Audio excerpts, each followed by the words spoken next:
Hello everyone. Today we are going to look at the minimum deviation of a prism, the minimum angle of deviation of a glass prism. So we have already drawn our diagram of a prism here. We first of all created a normal, this normal here. Let us call this point A, normal at A.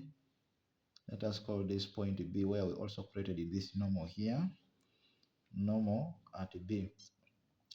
So we are considering a ray of light that is moving from air to glass. So this will be our ray of light that is incident on an air glass boundary at point A. Let us call this angle the angle of incidence, I, as the ray is moving from air to glass. Now, since we are looking at minimum deviation of a prism, what does the term minimum deviation of a prism mean? Or what are the conditions for minimum deviation to occur in a glass prism?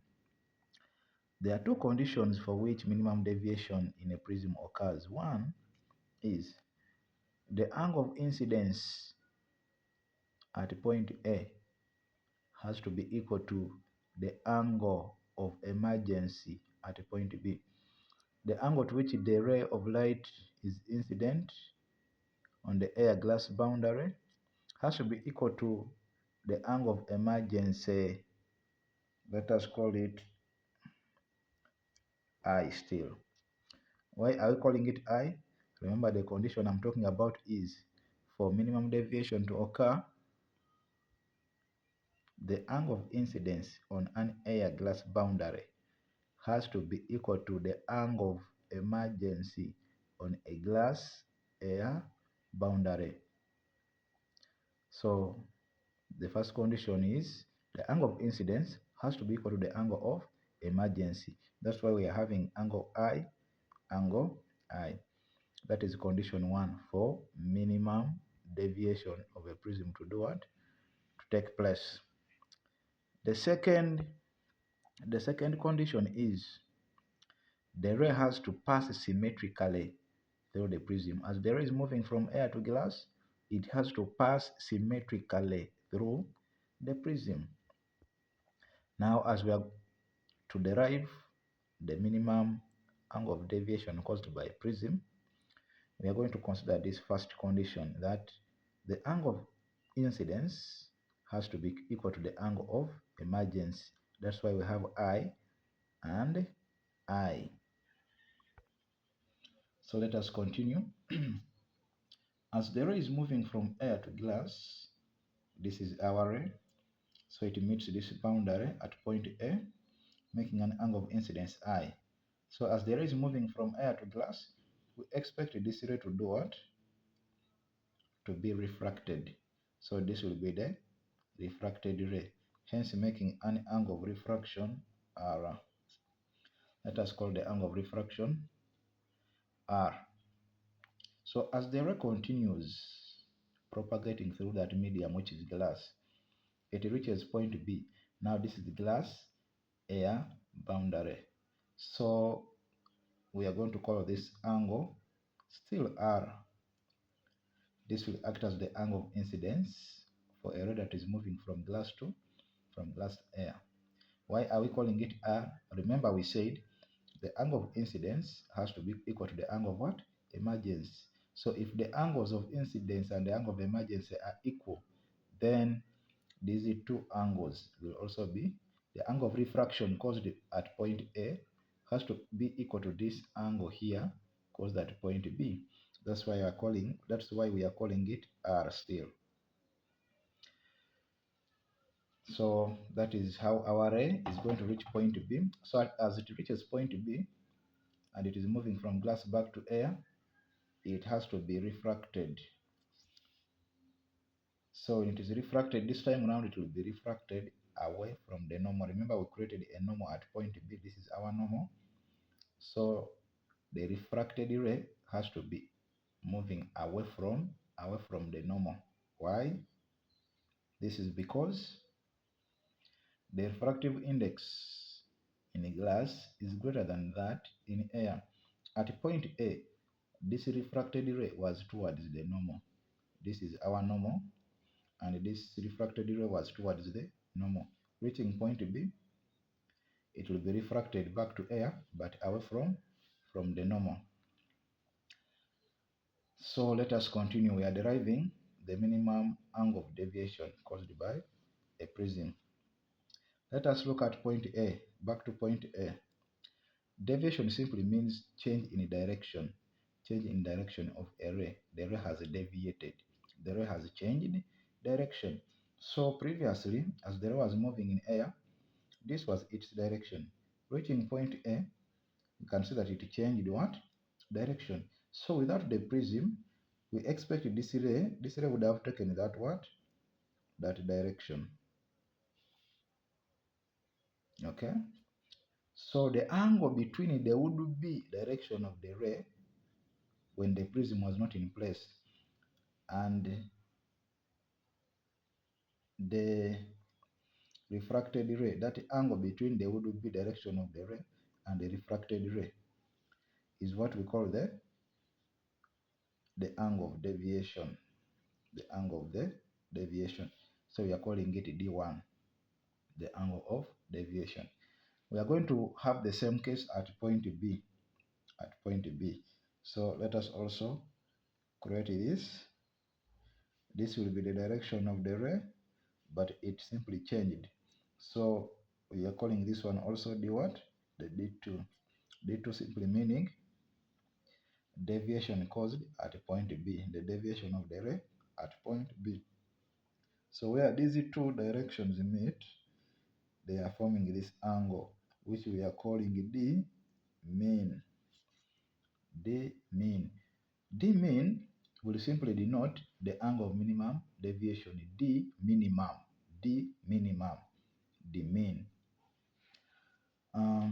Still from mathematics algebra, if this is the angle A, the angle of the prism, this will also be the angle of the prism A. So let us continue and derive the minimum angle of deviation caused by a glass prism. So D mean will be the minimum deviation caused by a prism. So how can we get this? D mean, like I said, D mean is simply going to denote deviation minimum. So it will be the angle of minimum deviation, and it will be equal to D1 plus D2. D1, remember we said it is the deviation caused at point A, and D2 will be the deviation caused at point B. So the mean will be equal to D1 plus D2y. We all know that two interior angles, which are D1 and D2, add up to one exterior, which is the mean now. So that's why we are saying the mean equals to D1 plus D2. Now, can we express D1 in terms of I and R? Yes, we can do that. So let us continue. The mean will equal to I minus R. That is D1. Then plus D2 will also be I minus R. Where are we obtaining this from? Let us go back to the diagram. Look at point A. When we look at point A, the whole of this angle I equals the whole of this angle when I simply sum up D1 and R. D1 plus R equals to I1. By which property? These are angles that are corresponding angles. So the whole of this angle I equals to the whole of this angle when I sum up D1 and R. Now, we are saying that I equals to when we sum up D1 and R. Okay? Now, when you make R the subject, no, when you make D1 the subject, when you make D1 the subject, D1 made the subject, we shall have I minus what? I minus R. That is what we have here. D1 will be I minus R plus D2. D2, still we are using the same theory here. The whole of this angle equals the whole of this angle. When you sum up D2 plus R, you get what? You get angle I. These are also corresponding what? Angles. So D2 plus R gives you I. So when you make D2 the subject, you will simply have I minus what? I minus R. So when you happen to simplify this equation of ours, our minimum deviation, the mean, will equal to, as we collect like terms I and I, that will be I plus I together minus R plus R, negative R plus negative R. So factorize out the negative, then add R plus R. So this simplifies to the mean equaling to I plus I, that is 2I. Then minus R plus R is A. R plus R is A. In our previous video, we saw that these two interior angles add up to one what? Exterior. So when you simply add up R plus R, you will get what? You will get A. That's why we have 2I minus A. So this A is simply created when this normal at point A and the normal at point B meet. We create that angle A, the angle of the prism, which is equal to this very angle. So R plus R gives us what? Gives us A. So this is our expression. Minimum deviation caused by a prism equals to 2I minus A, where A is the angle of the prism, I is the angle of incidence, as well as the angle of emergency, since we said one of the conditions for minimum deviation to occur, the angle of incidence for a ray moving from air to glass has to be equal to the angle of emergency for that very ray propagating from glass back to air. So this is our minimum deviation formula.